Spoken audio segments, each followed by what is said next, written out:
I want 5s in the chat right now. Everybody put the 5 emoji. Gonna do it. Okay, top 5 NBA with your boy, Michael Wazowski. Thank you, Aaron.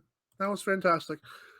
I wish you guys could see us backstage sometimes. Anyways, here it is. And there's Aaron. Preface my comments by saying this. There's a huge shakeup, and a lot of people are going to be pissed. Uh-oh. This is going to be an incredible thing. So for 6 weeks in a row, technically 5.5, because last week I didn't have a top 5, I just had a repeat of it. But for 6 weeks, the Phoenix Suns were up there. We had the Warriors in there. The Grizzlies had popped up. But now it's time, because I believe the Suns have lost 2 in a row. The Warriors have lost. The Bulls have lost. Number 1, the first week at this number 1 ranking, the Memphis Grizzlies. They are here to stay. And Ja Morant, oh my God. This dude took the Bulls. Like, remember DeMar DeRozan was getting MVP talk? Ja Morant said, screw yourself, dropped 46. 2 nights later, he dropped 52. Both broke franchise records. That's insane. That happens in 2K. That does not happen in real life. Ja Morant did that in real life. Number 2, everyone's Miami Heat. Okay, Miami Heat just dismantled the Bulls last night. They crushed them. They dropped their pants down and said, pull them back up, and they dropped them down again. Okay? It was a beatdown of historic beatdowns. The Miami Heat are like on a 4-game winning streak once again. Tyler Hero's a 6th Man of the Year candidate. We got our GM, Mickey Arison, tweeting that Bam Adebayo was Defensive Player of the Year. The Miami Heat match up well with anybody in the Eastern Conference. I want all the smoke. Number 3, Phoenix. What? Mickey Arison's the owner. Same thing. Number 3. What does the Heat come from? The Suns. The Phoenix Suns are number 3. They've lost 2 in a row. I told you guys they could deal without DeAndre Ayton. Without Chris Paul, we might lose the number 1 seed here. So they lost 2 in a row. Not going to panic yet. But I don't think they've lost 2 games in a row all season. They might have, but it's been a long time ago. So they're dropping. Number 4.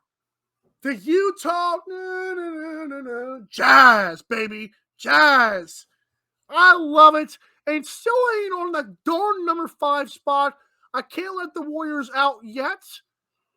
But blowing a 21-point lead to the Mavericks did not help their cause. Let's just say next week, if they don't win some good games this week, they're gone.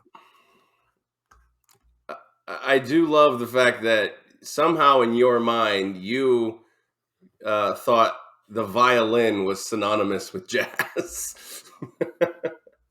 Didn't go with the sax, the trumpet, the piano. You went with the violin. I love the way your mind works sometimes, Mikey. Yes, sir. Did you see that Ja Morant play? That buzzer beater? After the dunk, yes. It was like 2 minutes. Well, 2 minutes after a dunk over Jakob Poeltl, who was a terrible name, but I'm kidding. That sounds awful. That just sounds hard to say. I don't like it. It looks like Jakob Poeltl, but it's Jakob Poeltl. If that helps you any. Unconscious bias. I hate that guy. Steven Adams, who loves Tennessee accents, by the way, look at it on Facebook. Steven Adams threw a full court pass to Ja Morant. Ja Morant jumps in the air, buckets with 0.4 to go, all in one motion. That's just insane. Yeah, I saw that replay thanks to Sammy. He turned me on to it. But in the air, 0.4 seconds with the turn, incredible. Yeah, Ja Morant looks like you've talked about this before. Ja Morant, shades of the early Derrick Rose. Let's just hope that we'll leave it at that. The same fate doesn't happen. Absolutely, yeah. It's quite unfortunate to see because Derrick Rose was back still in a time where I was heavily involved in covering the NBA and watching the NBA, and man, the great what if of my time, Derrick Rose. It's quite unfortunate, but anyways, let's move on to NHL. For me, it's going to be less chaotic because I have the exact same top 5 as I did last week. Boo. I know it's anticlimactic right now, but for right now, the way the standings are sitting, the way teams are playing, there are a couple teams surging. I know how much Cody wants me to put Calgary in my top 5. I'm still not in love with anything that comes out of the Pacific, despite the fact that their goal differential is pretty insane and one of the best in the league. They're still not quite there yet for me. So if you remember last Tuesday, we had a top 5 in the NHL that consisted of number 1, Colorado, who is 4 points clear of anyone else in the standings. Number 2 for me is the Carolina Hurricanes. They were number 3 last week, but they have moved up to number 2, dropping Florida, the Panthers, down to number 3. Tampa Bay Lightning at number 4, and rounding it out, although there is an honorable mention to Toronto, the Pittsburgh Penguins round out the number 5 spot. So again, although there was a slight switch between 2 and 3, we have Colorado, Carolina, Florida, Tampa Bay, and the Pittsburgh Penguins for my top 5 NHL teams here on this Top 5 Tuesday. I love it. So, Aaron, for the last few weeks, we've been doing our top 5s. Great idea by you, by the way. Instead of just having our NBA and NHL teams only, we had a top 5 every week.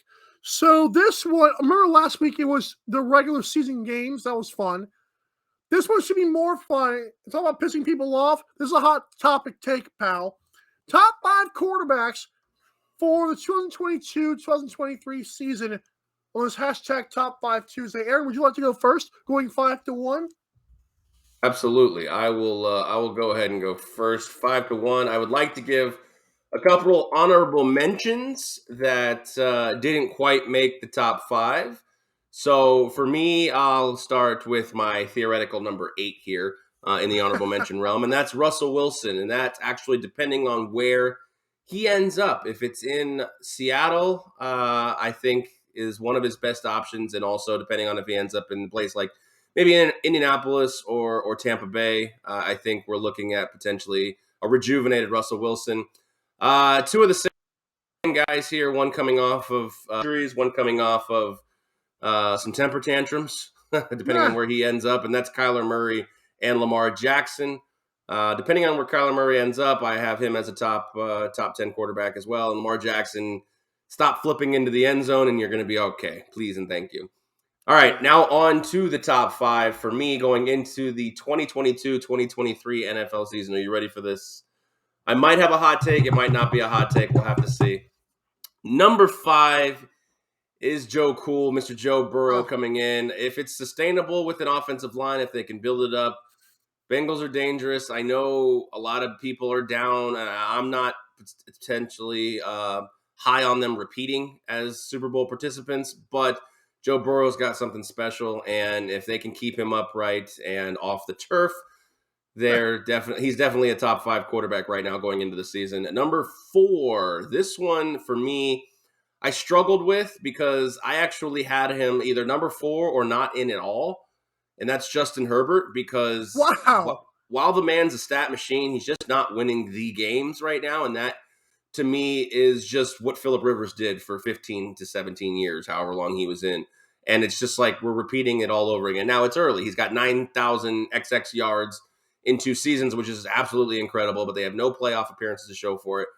So I love the way Justin Herbert plays. For me, he comes in at number 4 on my top 5 quarterbacks list. Number 3, Pat Mahomes.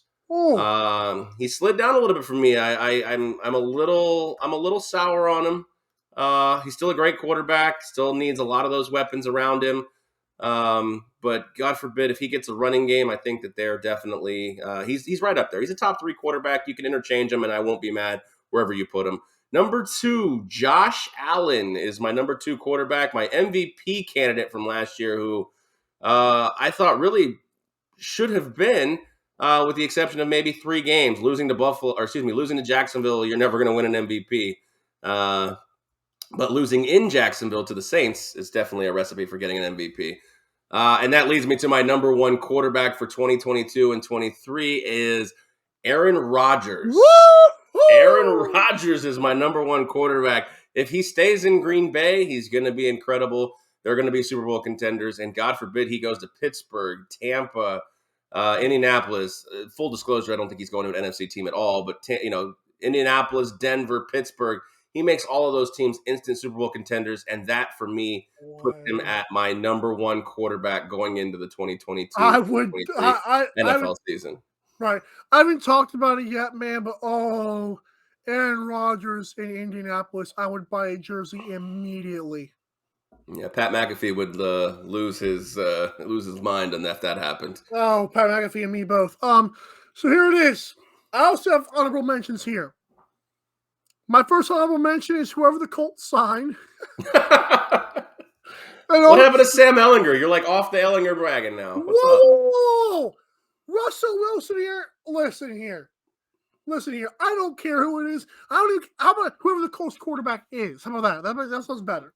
Is honorable mention? Yes. Daniel Jones is also an honorable mention because I believe in a year 5 prove-it year. Oh, to everyone in the sports universe. How about that? Okay. Number 5, controversy. Deshaun Watson. I'm going to I like be it from you, but when last time I saw Deshaun Watson play, he was easily a top 5 quarterback. There's been some good contenders since then, but he's a monster. Goes toe to toe with Brady. He's just the best, one of the best quarterbacks in the NFL. Number 4, Lamar Jackson. Nice. I think Lamar Jackson, I think he took strides last year, and I thought he played very well for a guy who had nobody around him, or should I say everyone was falling apart until he was the final domino that did fall apart. Number 3, Josh Allen. His improvement is off the charts. I expected him to stay the same, if not get even better. Number 2, Aaron Rodgers. I think 2 great years in a row. You might have some decline there, but I don't know. But I mean, that's just speculation. But number 1 is Patrick Mahomes. On a bad year, he's still a top 5 quarterback. I like my chances. So that's what I was saying. Yeah, I mean, I think we both have the same 3 guys in the top 3, interchangeable Right. most. I mean, you can argue Josh Allen in that spot, Aaron Rodgers. Like I said, Aaron Rodgers just seems like he's showing no signs of slowing down. Now, moving to another destination could hinder with the playbook and getting chemistry with a teammate. But I think, for me, it's the mental aspect here. If he decides he wants to come back to Green Bay, that means he's all in my opinion. Now, if he decides he wants to move on, that means he's hungry to continue competing for a Super Bowl to add to his legacy. So I don't see a scenario where he's just mailing it in unless he retires. I dig it. So I'm going number 1. I don't know. Call it a hot take, call it weird, whatever you want. But Aaron Rodgers, 2-time MVP, still on top of his game.